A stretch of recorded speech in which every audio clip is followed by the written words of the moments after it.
Assembly Committee on Government Affairs will come to order. Madam Secretary, please call roll. Assemblywoman Anderson. Present. Assemblywoman Black. Here. Assemblywoman Brown May. Here. Assemblywoman Considine. Present. Assemblywoman Dickman. Here. Assemblywoman Duran. Here. Assemblyman Ellison. Present. Assemblywoman Martinez. Present. Assemblyman Matthews. Here. Assemblyman MacArthur. Here. Assemblywoman Thomas. Here. Assemblywoman Torres. Here. Chair Flores. Present. Thank you. Madam Secretary, please let the record reflect all members are present. We have a quorum. I wanted to start off this morning by saying happy St. Patrick's Day. Thank you to our very own committee manager for getting the festivities going early this morning and getting all the staff to get in the right mood. I don't know that I'm going to be able to wear this all day because it's tugging in my neck a little bit, but I wanted to make sure I got in the right spirit and say thank you to our amazing committee manager, Judy, for always having the right energy. Members, as you all know, and I always want to remind you to please keep your microphone on mute unless you are speaking, and that you please keep your camera on unless you have to turn it off. Should you have to turn it off, just give me a quick heads up so we understand what's happening. I know things happen and we have to do that at times. Members of the public, thank you. Again, happy St. Patrick's Day to you. Thank you all for joining us virtually. We'll be doing public comment at the end of today's meeting. I want to remind you that the way we follow the format of a traditional hearing is we'll have the hearing, we'll open it up for questions, and then we'll continue on to support, opposition, and neutral should you wish to join us and contribute to a particular hearing. With that, we have this morning our very own Assemblywoman Titus, who will be joining us to present Assembly Bill 218, and we look forward to that presentation. At this time, I'd like to open up the hearing on Assembly Bill 218. Good morning and welcome, Assemblywoman. Well, top of the morning to all of you, and thank you, Mr. Chair and members of the Committee on Government Affairs. Thank you for hearing AB 218 today. AB 218 is an act relating to public office, authorizing a sheriff or a constable who campaign for re-election to office wearing the physical accoutrements of their office. I am Assemblywoman Robin Titus. I represent District 38, which is all of Churchill County and most of Lyon County. AB 218 clarifies that a sheriff or constable campaigning for re-election to office may indeed wear the uniform of their office. As a wife of a retired sheriff, I know that the job is 24 hours a day, 7 days a week, 365 days a year. The uniform they wear is theirs. When elected, they choose what the uniform looks like. They choose the colors that they and their officers will wear. AB 218 clarifies that indeed they may wear that uniform anytime, including when they are campaigning for re-election. They are never not on duty. I'm now going to ask Eric Spratley, the Executive Director of Nevada Sheriffs and Chiefs Association, to give some further comments, and then I will be available to answer any questions if there are any at the end. And I thank you for hearing the bill today. Good morning, sir. Good morning, Chair Flores and Vice Chair Torres and members of the Assembly Government Affairs Committee. I'm Eric Spratley, the Executive Director for the Nevada Sheriffs and Chiefs Association, which is the professional association comprised of your 17 elected sheriffs, chiefs of police, and law enforcement leaders throughout the state of Nevada. The association is grateful to Assemblywoman Dr. Titus for bringing forth this legislation, and I'm truly honored to be here in front of this committee to discuss the need for Assembly Bill 218 and the main points for why we ask you to consider this legislation. Mr. Chair, if I may just take a few minutes of your time to go over those points. Please.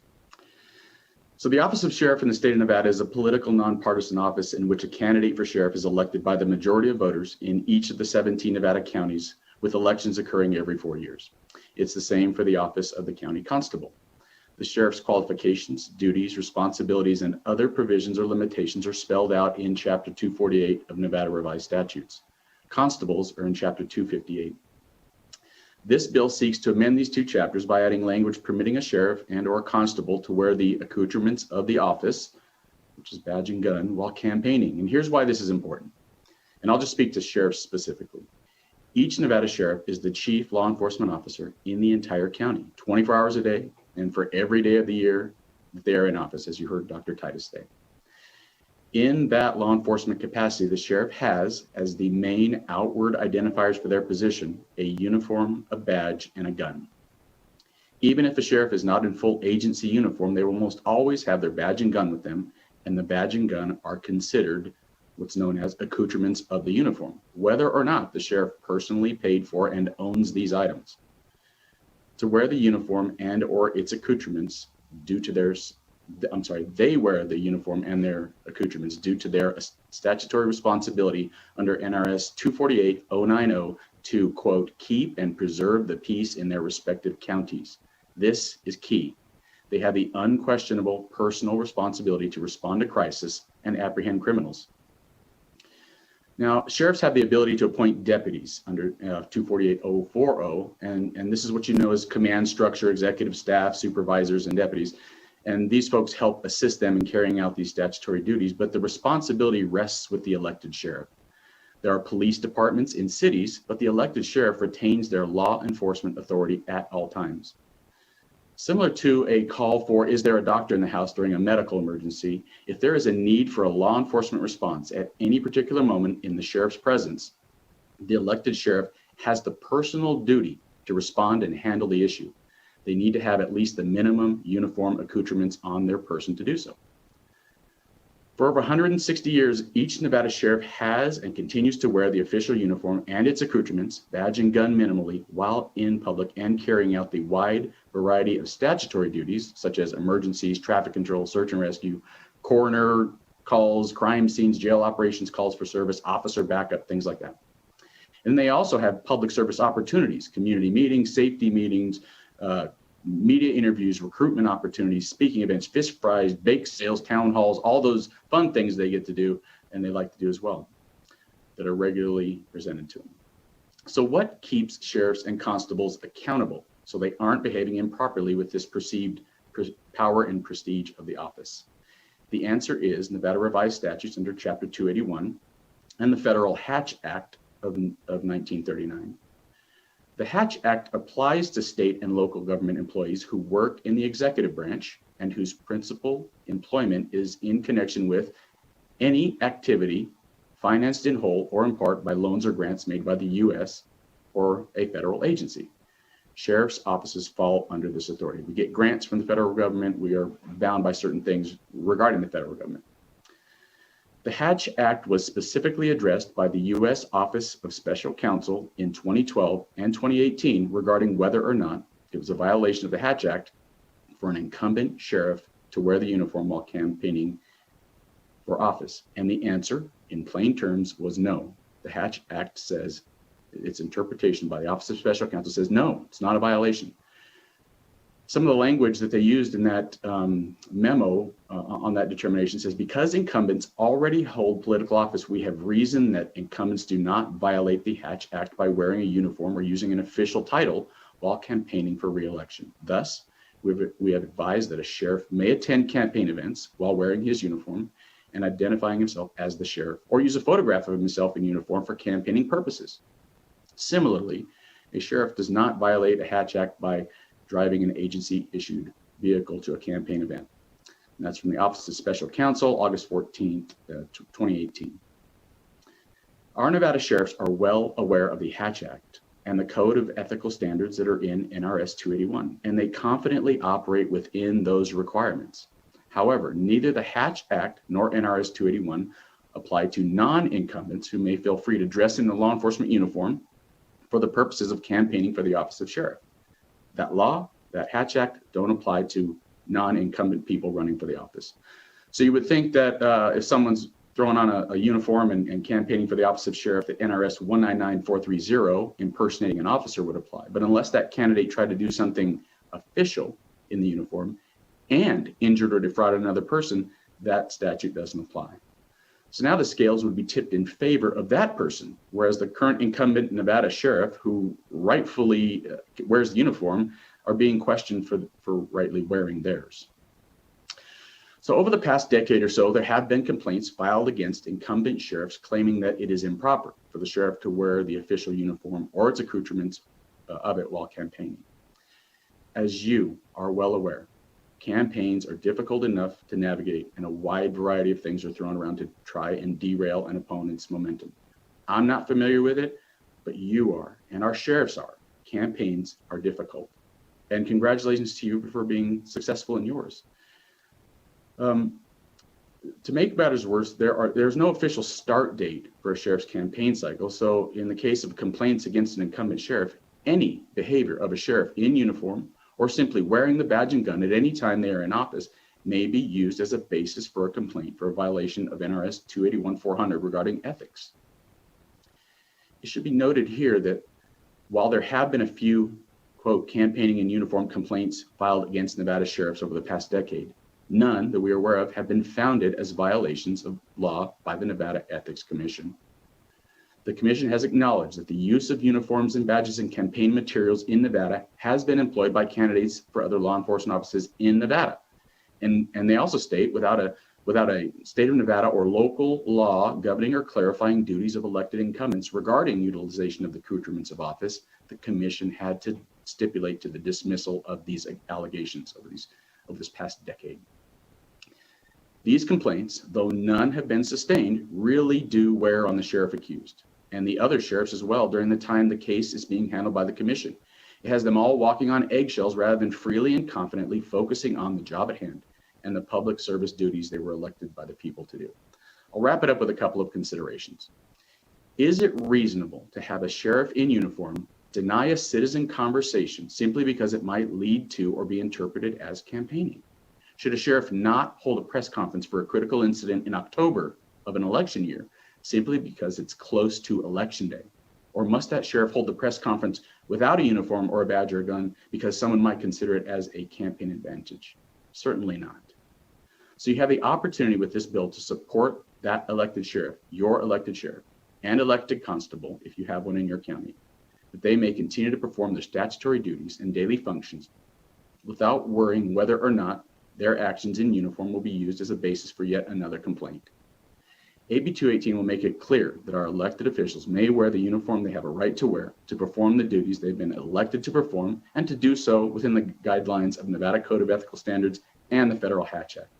For those reasons, Nevada Sheriffs and Chiefs Association asks for your support and affirmative vote for Assembly Bill 218. Mr. Chairman, that concludes my testimony.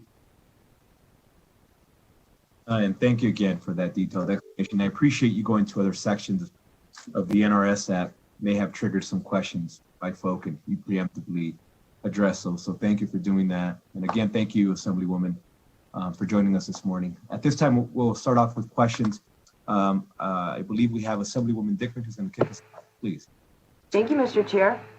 And thank you, Assemblywoman Titus and Mr. Spratley for the presentation. My question is just, and I think you touched on it, but let's say a deputy were going to run against the incumbent sheriff, or the Sparks police chief decided he wanted to run for Washoe sheriff. Would he be able, with those two examples, would they be able to wear their uniforms campaigning, or is it just the incumbent sheriff who's excluded? Thank you for the question, Assemblywoman Dickman. Eric Spratley, for the record. It's questionable. I believe NRS 281, the way I read it, covers the fact that elected officials and their employees cannot, and I was just trying to pull it up as I'm speaking to you, so I'm multitasking. I apologize for that. I guess I won't try to do that. I believe it covers them as well. The thing about it is, and this is the point I made, a person, Eric Spratley, who's not a law enforcement officer, can buy some uniform stuff, put on patches, put on a badge that says Las Vegas Metropolitan Police Department, and run for that office. And the Hatch Act, 281, ethics, none of that applies to me. And if I don't try to do something official with that uniform and harm another person in doing it, I'm not impersonating an officer. So nothing that really prohibits a person from doing that. Now, when it comes down to employees, directly to your question, I believe they're covered under 281 and would be prohibited from doing that. So it basically gives the sheriff an advantage, the incumbent sheriff, over someone else who might be wearing a uniform and could not wear theirs. So why don't we just include everyone in this bill? I'm sorry, I didn't hear your question. Why don't we just include everyone who is in law enforcement to be able to wear their uniform if they're campaigning for sheriff? I guess that would be a decision for this committee to make. Thank you. Appreciate it. Thanks, Eric Mr. Spratley.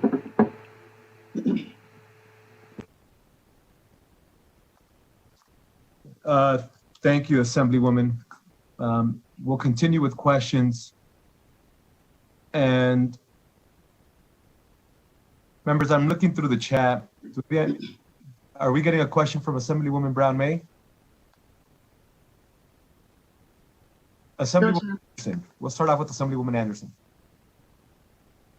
Thank you, and thank you for bringing this forward, Assemblymember Titus. I'd emailed you 2 questions yesterday, and Assemblymember Dickman just brought up one of those, so I greatly appreciated it. But the second question, let's say that we have, let's say that there's somebody that runs for office and wins in 2015, and then they run again and they lose. And so then they decide to run a third time again for sheriff, and they're running against the incumbent sheriff. Is that also, are both individuals able to also wear that uniform because they have both served as sheriffs, or is it only the current sheriff that is able to wear the uniform while campaigning? That question is for me. I can answer that, Assemblywoman Titus. Yes. Whoever. Thank you. Eric Spratley, for the record. In your scenario, the non-incumbent sheriff, so the one who was sheriff, didn't win, and is coming back, he could actually wear that uniform again. The incumbent sheriff would not be able to under current law, or current lack of law. He could, and then people file complaints, and the Ethics Commission deals with the complaint, but without, they state in some of their determinations that without a statute, a state statute, or a local law prohibiting it, then it's not prohibited. So they don't provide very clear direction. They have to go off of what seems to be impartial. And so that's why we're asking for a state law. And then it's still, to that point, it still can be a local government choice and even a policy decision by that sheriff's office. They have a policy against it, or a local government says, hey, we don't want our sheriff wearing a uniform, that's up to the local government. And so we're asking for the state level to be, yeah, it's appropriate. And then that would get rid of the ability for ethics complaints to be filed and people having to deal with that and keeping sheriffs on eggshells as to whether or not they can in an election time. Okay, so a follow-up, if I may, Mr. Chair. Follow up, please. Thank you, and thank you for that answer, Mr. Spratley.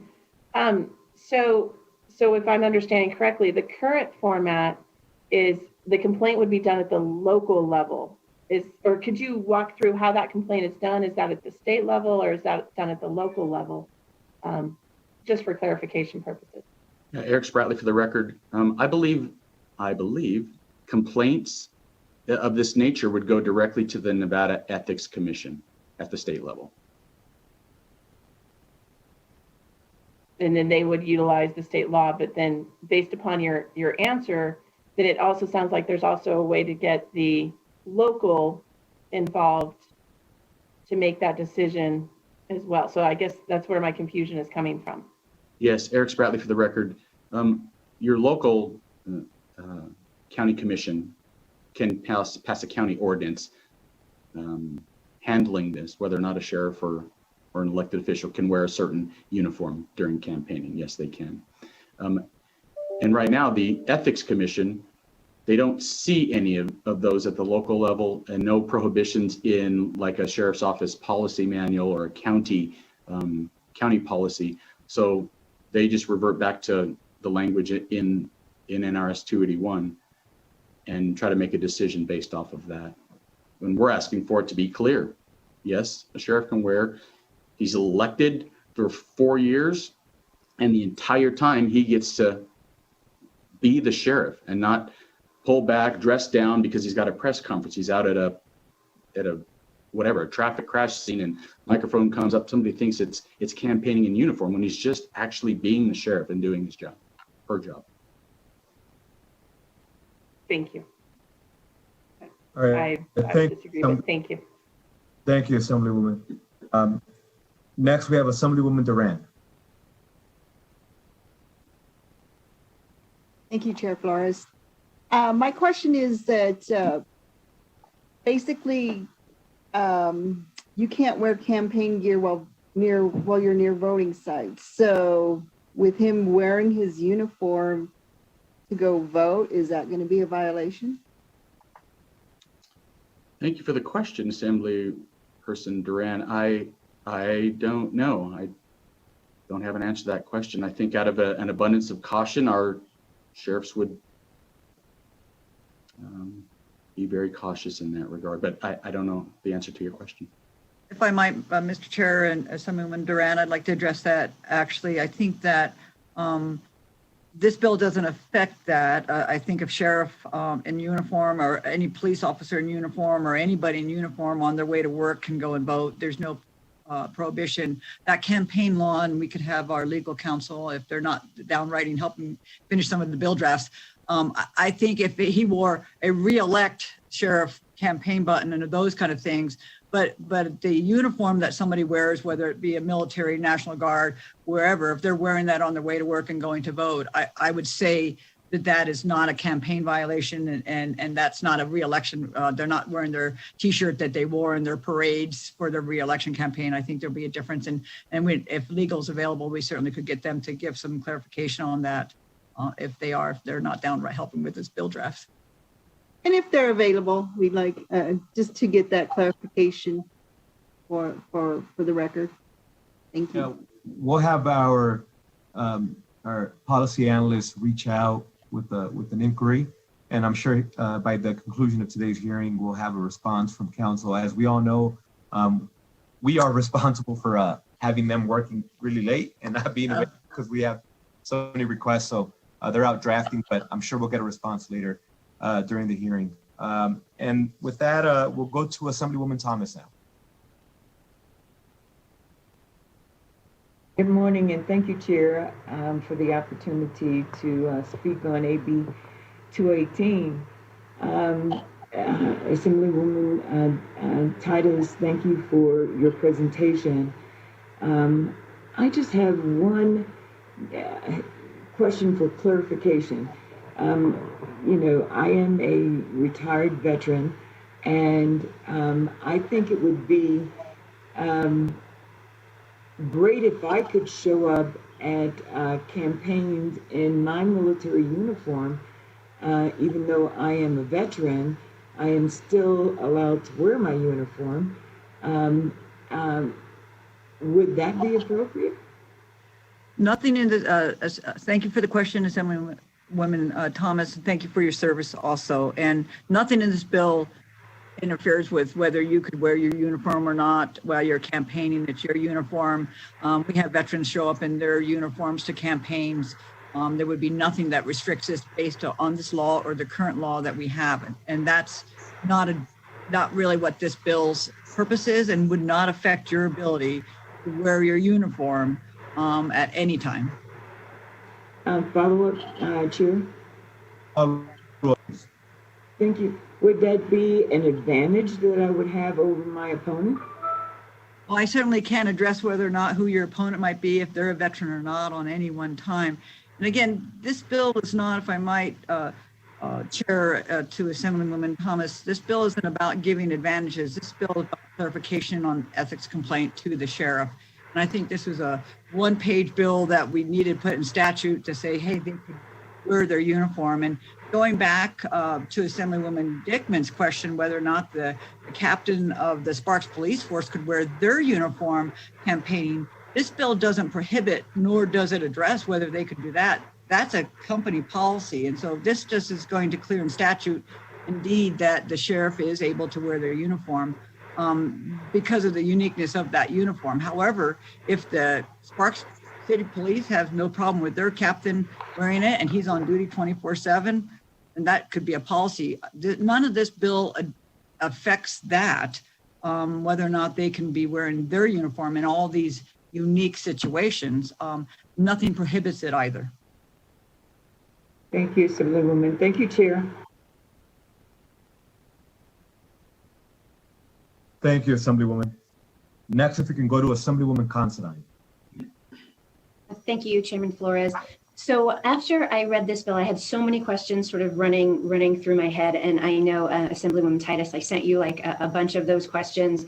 And things like, well, can the sheriff or does the sheriff like wear his uniform when he's fishing, or, if he's wearing it like 24/7, and sort of boiling it down is, I understand what this bill is for, but from the other side, how does anyone know when the sheriff is being the sheriff or when the sheriff is in campaign mode if the sheriff looks the same in both situations? And thank you for that question and comment.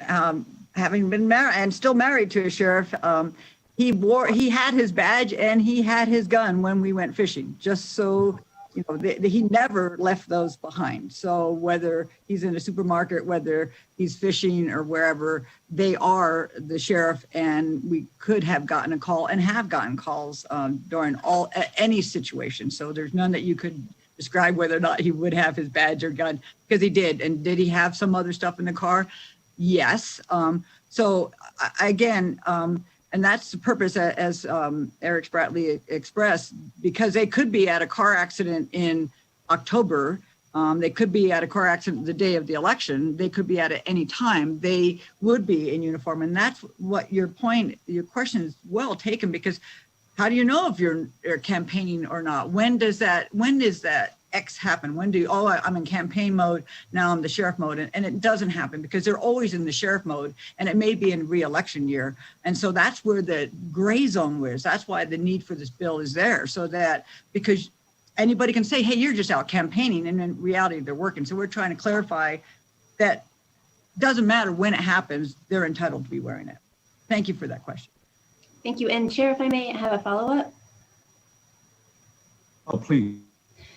So again, thinking about this all night and reading the letter that's attached and listening to Mr. Spratley today, I'm wondering if the problems that are coming up with everything that Mr. Spratley had mentioned, whether or not these issues could be taken care of by tweaking or working on campaign laws to tighten them up, as opposed to, what this bill does. Thank you for that question, and Mr. Spratley can address it also, but I will say that there was a lot of discussion prior to this bill being presented, and what was the best fix for this clarity, because of campaigns, as we all know, sitting here in this hearing on both sides of well, we would have been on both sides of the table here today with the presentation if we were live, but in any case, on all sides of the Zoom meeting, we know that campaigns can be tough. And if none of us want to have an ethics violation filed against us, and there can be issues out there. So we looked at the different options, whether or not we go into the ethics, what would put the most clarity with a simple wording change and the simplest process to make it clear. And this is where we landed. And then I'm going to have Mr. Spratley add anything he might want to add, if I might. Thank you, Assemblywoman Eric Spratley, for the record. Yeah, that's right. It's really about going for the clearest option in this regard.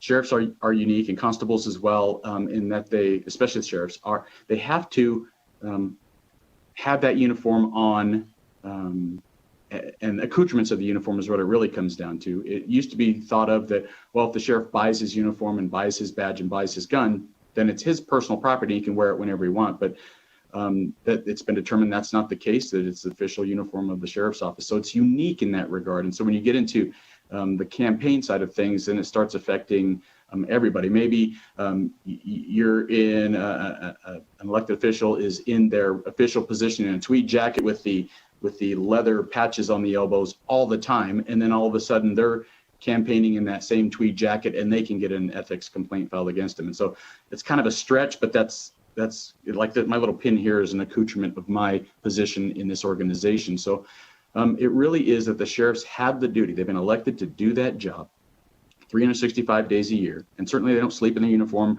or sit there in a uniform fishing, but they have the badge and the gun, and they're ready to respond at any time for a law enforcement crisis. So it really made sense to put it in specifically 248 and 258 for constables. Thank you. I appreciate those answers. Personally, I'm just trying to look at some sort of a fair balance on this, so I do appreciate the answers. Thank you, Chair. And thank you, Assemblywoman. Next, we have Assemblywoman Brown May. Thank you, Chair. Thank you, Assemblywoman Titus, for bringing the bill and giving us an opportunity to consider its distinction. I just have one clarifying question, and certainly appreciate that a sheriff would need to carry a badge and a gun at all times so that he can be easily identified in the duty of his office. I'm curious to know that when there is campaigning actually going on, is there any distinction here between appearing in person in uniform, in the action of his duty, and appearing, or her duty, and appearing in TV ads or other media ads that would be specific to campaigning events? Has there any thought been given to that? Mr. Spratley, you want to answer that, and then I can follow up if you need. Sure. There is no distinction. Eric Spratley for the record. Thank you, Assemblywoman, for the question. There's no distinction here. It really does, and especially when you look at the Hatch Act of 1939, when they addressed this in 2012 and 2018 regarding sheriffs, they said it's not improper.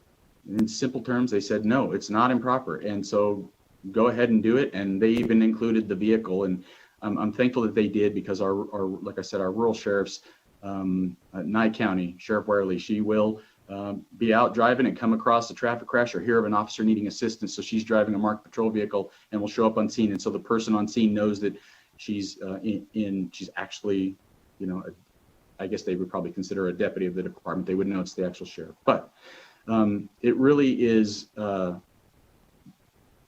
it's appropriate, it's not inappropriate, and it's for all aspects of the campaign, left to the discretion of the sheriff. Thank you, Mr. Chair. Thank you, Assemblywoman. Next, if we could have our Vice Chair Torres. Thank you, Chair, and thank you, Assemblywoman, for presenting this legislation. It's great to see you in another committee hearing. I know we've seen each other in several committees this week. And so my question, I guess, as I'm looking at the legislation, I know that we're saying uniform badge, and then in the conversation today during the hearing, we've also talked about like the gun that is also that the sheriff's office also would have, right?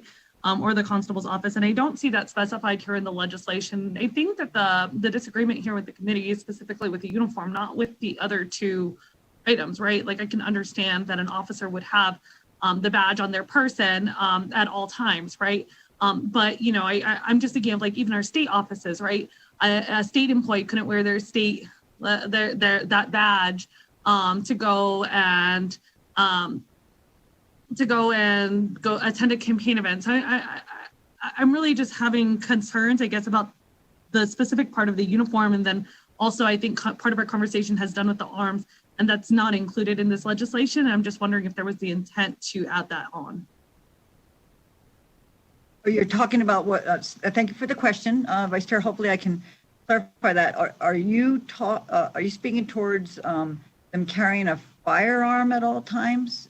Well, I think that was part, thank you. I think that was part of the conversation that Mr. Spratley mentioned earlier, that they should be able to carry their badge and their gun. So that was a big part of that conversation, and that's not specified. And obviously it does say without limitation, but I just feel like I think that without limitation might be a little general. They can't use a government car off duty as desired, right? So I think if we could just get more clarification on that. Right. A couple things is, again, they're not off duty, so they're issued a car, and they always have that car, and they are always on duty. So this isn't a hired. This is just to clarify. This isn't somebody who's hired through a department that is assigned a car And when they're on duty, they have that car, like all government officials, like any of our employees here and our officers who do such a good job. They are hired, they do their shift, and when they're off duty, they are off duty. The distinction here is that a sheriff is not, they're an elected official that is never off duty. As you all, everybody hearing this meeting today, we're assembly folks, we're never not an assembly person, right? We're elected as any elected official and any of our constitutional officers. An elected official, there's a distinction from an elected official versus an employee who has a set hours, and this is what they do at this time. And so that's what the distinction we're making is that this person has this position at all times. And so again, my husband takes his boots off, of course, when he goes to bed. He puts the gun beside the bed. He doesn't wear it to bed, but it is never far away. And I will tell you that. So, and that's the reality here. Because there was that gray zone of you go home and change, you go to this event or whatever, I was asked to carry this bill because of the concern about the ethics. Are they entitled to do this? And we're trying to make this distinction. It doesn't roll over to the other areas that folks say, that are an employee at that time, and that would be a limited policy. But again, the gun stays with them no matter. And even if they're out campaigning in a suit, he will have his gun on. So that's just part of the process. I'd be able to add to that. Please do. Thank you, Mr. Chair, Assemblywoman, and Vice Chair to you. It's good to see you, and thank you for the question.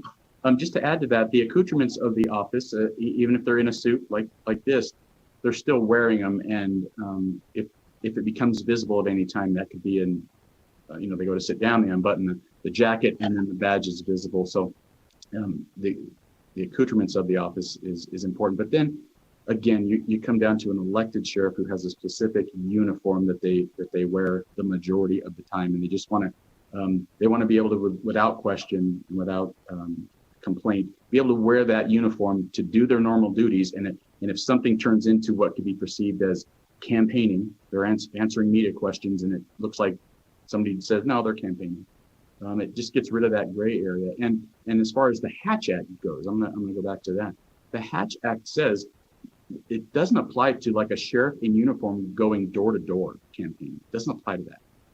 So that specific kind of, because, and Hatch Act said, because a person feels compelled to like open the door and talk to the law enforcement officer, it would really maybe put the person back on their heels a bit. So it doesn't apply to that. It's not this free reign, do anything you want in uniform. And our sheriffs in Nevada are very cognizant of that. They're cognizant of 281 ethics violations, or cognizant of the Hatch Act. And they just wanted that clarity, and that's all we're asking for here today is that 248 and 258 in Nevada Revised Statute be clear that they're allowed to do that. And I guess I would just caution about saying like what this bill does and doesn't apply to, because I believe that it would actually apply to all of that.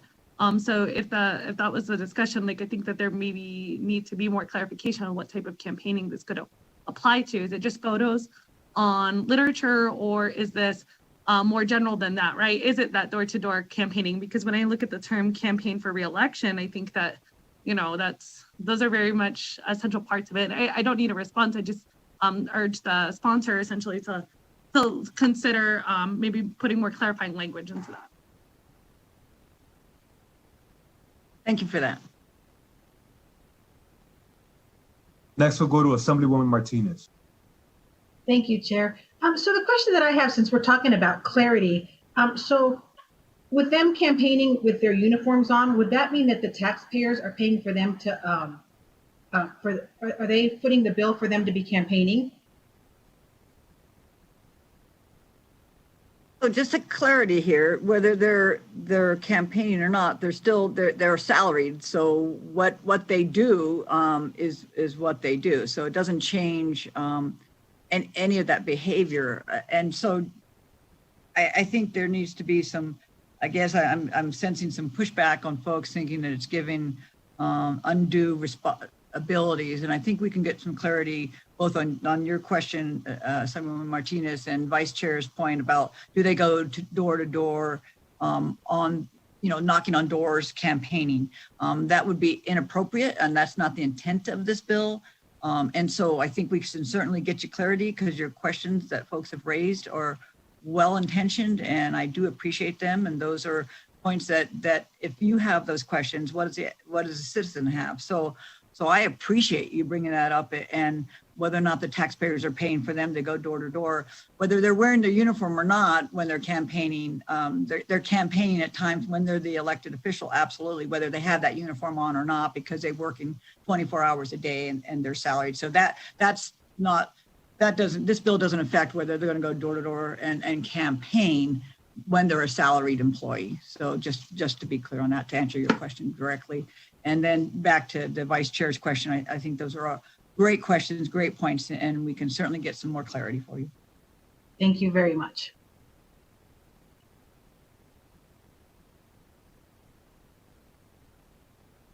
All right, thank you, Assemblywoman. Next, if we can, Assemblywoman Considine, I don't know if you wanted me to go back to you. My understanding may be that you no longer have a follow-up question, but I just wanted to make sure. Thank you, Chair. Actually, my question was asked. Mine was a little bit more narrow. It's been mentioned that the sheriff has a part of the accoutrements is the car. So I guess my specific question was a little bit different, but Assemblywoman Titus may be able to follow up with it. If they're using the car to go to campaign events and back from campaign events, I know that's not necessarily part of the salary, but is that something that the taxpayers are paying for, whether it's campaign or not? So having a vehicle assigned to you is assigned to you, and it's an X amount, wherever you're going with that vehicle. I can assure you, my husband he wouldn't even drop his child off at school in the sheriff vehicle, because that's just not something he did. And just to clarify on that, each sheriff will have their own. This bill doesn't address that. This bill doesn't say you can or cannot take the car. I think to me, a sheriff has to be responsible and know what is right and wrong. Do any of us, anybody out there that has a issued vehicle, do they only ever use it for the purpose intended? We would hope that that's the key, and I would hope that the sheriffs also follow that rule. And so, just to be clear, that's not what this bill is trying to do. And Assemblywoman Considine, Eric Spratley for the record. The accoutrements of the office, as defined by Nevada, include the badge and the gun. They don't include a vehicle. The Hatch Act is the one that, in that statement I read, talked about the vehicle not being a violation of the Hatch Act. And the Hatch Act is the one that talked about door-to-door campaigning as well. So that's where that comes from.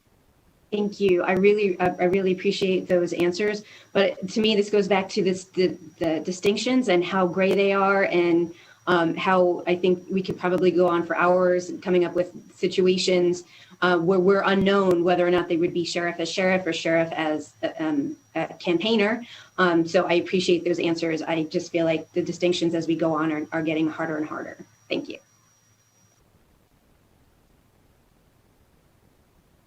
Thank you. Next, we'll go to Assemblyman Matthews. Thank you, Mr. Chair. Thank you, Assemblywoman Titus, for your presentation. Mr. Spratley, thank you as well. Just a quick question. I'm just wondering, under the bill, what would happen if an incumbent sheriff were to be campaigning for another office? The way it's written, it says, for re-election, which I think at least implies for the office currently held. So if an elected sheriff were to campaign for county commission or some other office, would that sheriff be allowed to wear the uniform under those circumstances? Thank you. Well, at this point in time, they can do that because it's their uniform, and they can show up in their uniform now and campaign for that next office. It's not addressed in this bill. The complaint was they were campaigning their office, and they shouldn't. That was the ethics concerns. And so whether or not a sheriff would show up in their uniform and campaign, I think that a sheriff would probably have to make those choices, whether that was a good decision on his part or not to be campaigning for that office. And I would go back to the scenario is one of the concerns is if they were they filed for county commissioner, And they then are running for county commissioner, but now they're going to an accident scene and they're reporting on that. Would somebody file a complaint against them because now they're in uniform? This guy's running for office. I think, you know, these are, again, we've opened up a lot of gray zones. We're just trying to get clarity whether or not they could wear their uniform for any office that they're running for. And I'll turn it over to Mr. Spratley to see what his comments are. Thank you, Assemblywoman. Thank you, Assemblyman. I don't have an answer to that question, so I don't know. Thank you.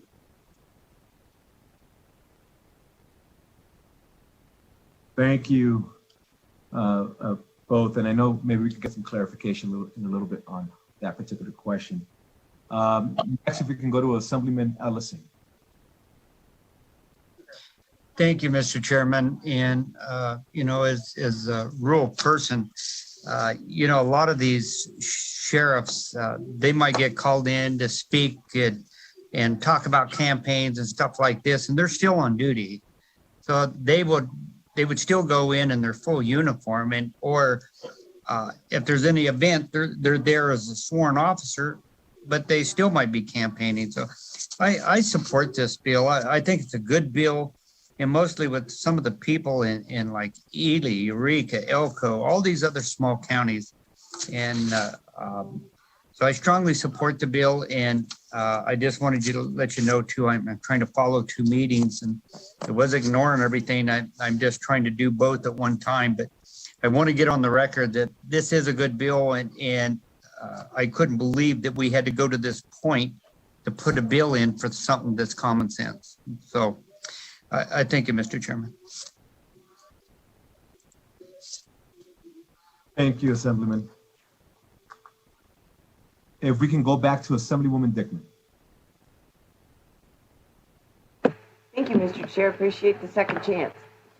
One of my colleagues brought up a topic that I think is kind of important here.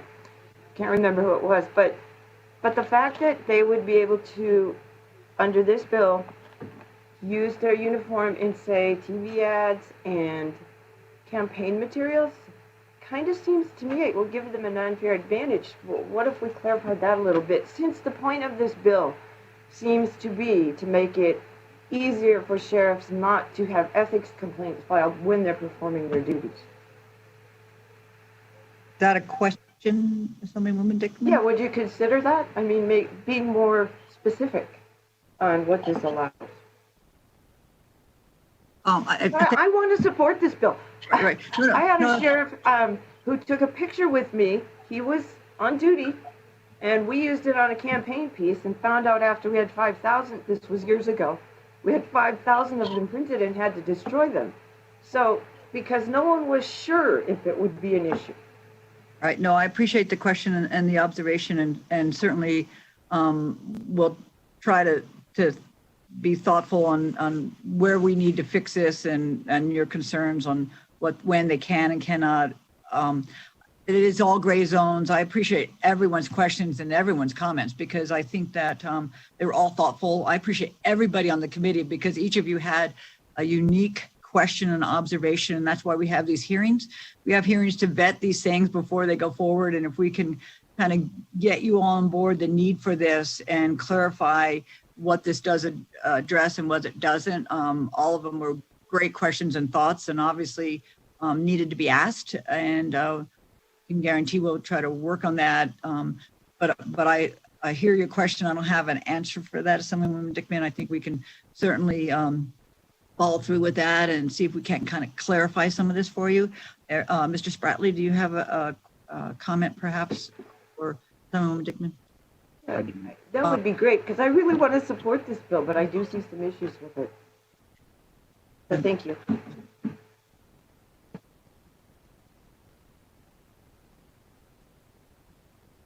Thank you, Assemblywoman.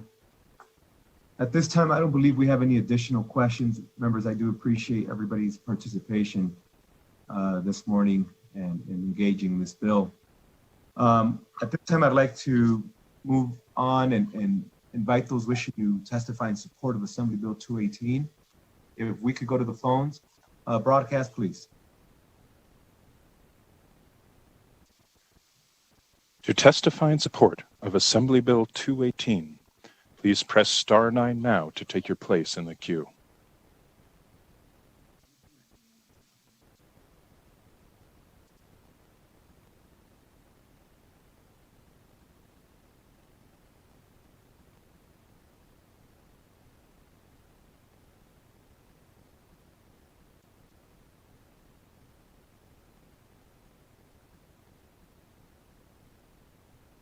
Caller with the last 3 digits of 014, please slowly state and spell your name for the record.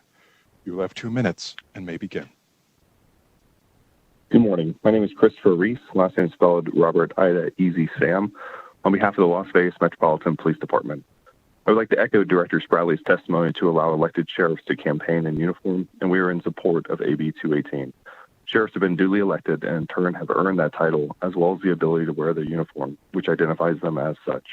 This bill decreases confusion to both the elected sheriff and the citizens of Nevada. I would like to thank Assemblywoman Titus for bringing this bill forward and thank the committee for the hearing. And thank you, sir, for joining us this morning. If we could continue with those wishing to testify in support of Assembly Bill 218. Chair, there are no more callers in support at this time. Thank you. At this time, I'd like to invite those wishing to speak in opposition to Assembly Bill 218. To testify in opposition to Assembly Bill 218, please press star 9 now to take your place in the queue.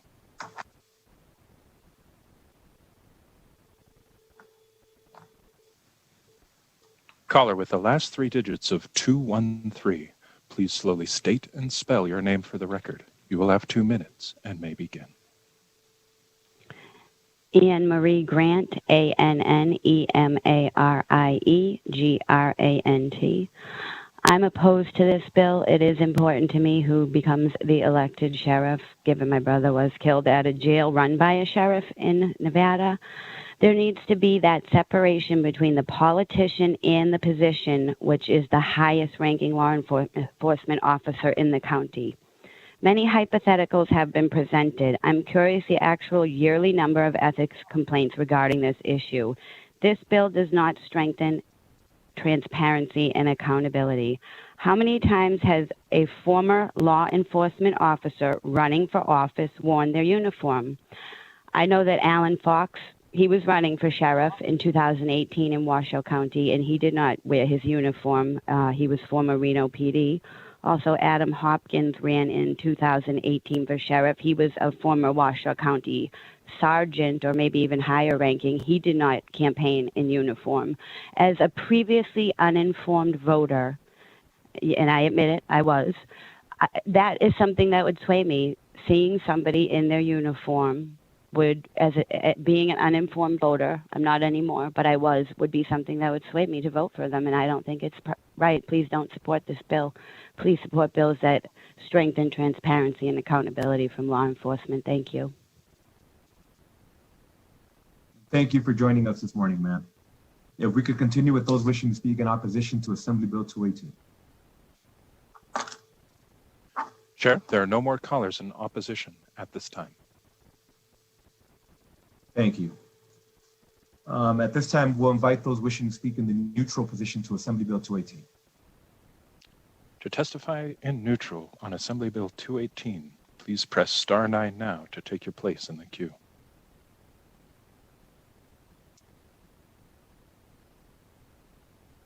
Chair, there are no callers in neutral at this time. Thank you. Assemblywoman, any closing remarks you may have? Yes, thank you, Chair Flores. I really appreciate all the wonderful questions that were brought up by members of your committee today. Trust that I will take each and every question to heart and try to get some clarifying language and answer your concerns. And to those of you who had reached out with me via email, I still have about 15,000 emails on my inbox trying to get through them as best I can. So I apologize for not responding earlier, but prior to this meeting. Happy St. Patrick's Day to you all. Thank you for hearing this bill, and have a good afternoon or morning. Thank you.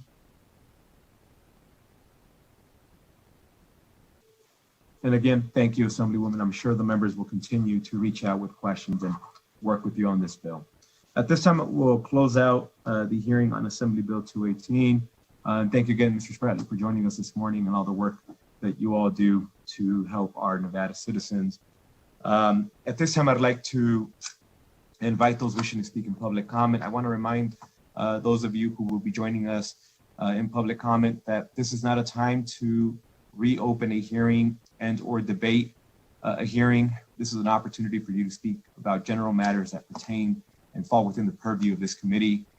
I say that because I want to encourage you to testify and get involved and participate and be heard, but I'll have to cut you off if you do that. So at this time, we'll go to the phone lines and invite those wishing to participate in public comment. Broadcast, please. To take place in the public comment queue, please press *9 now.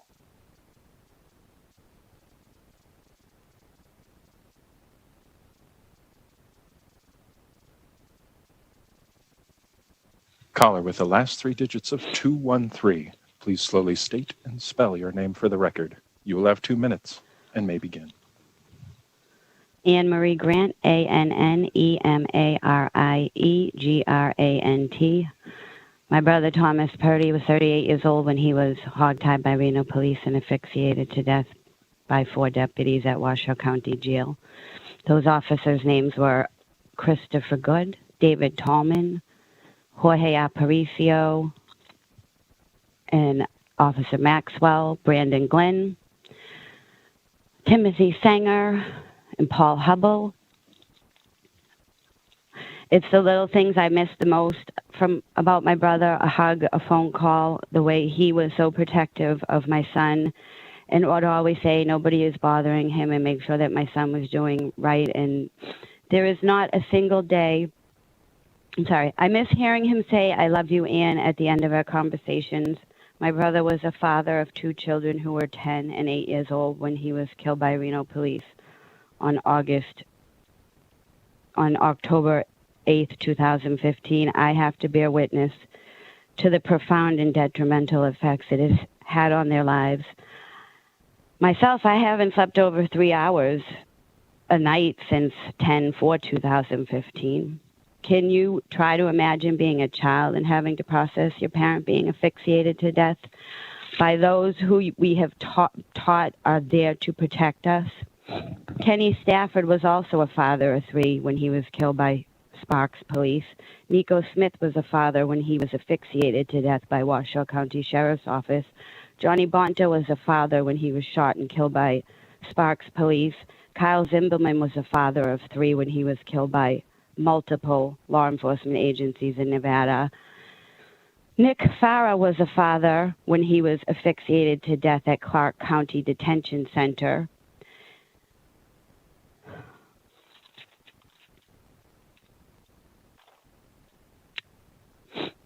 There's not a single day, hour, or minute my brother and the torture and terror he experienced is not on my mind. This is why I continue until my last breath to be his voice and advocate for change. I don't want your families to know this pain, and it is a real reality. I too once lived on an imaginary pedestal where my loved one would never be murdered by police without consequence either. Please promote bills that support transparency and accountability from law enforcement. Thank you. And thank you again for joining us. And as always, we're always sorry to hear about this tragic loss of your brother. If we could continue with those wishing to speak in public comment, if we could go to the next caller broadcast, please. Chair, the public line is open and working, but there are no more callers at this time.